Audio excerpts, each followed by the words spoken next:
અમારા ખજૂરભાઈ ના કોઈ ગરીબ નું ઘર બાકી ના રહી જાય એવી અરજ તને કરશે મારા સારંગપુર ના હનુમાન દાદા મારા ભોળિયા શંકર ઓભળ જેવા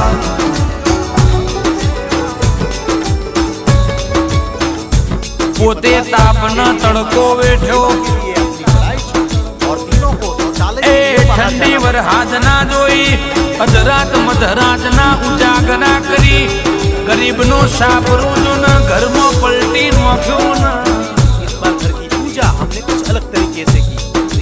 जिना घर ना होए न वर्तो थाय ए जेनो जेनो मेघ पड़न नोनो नोनो बाळ रोव એટલે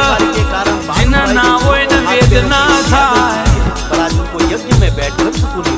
પણ એવા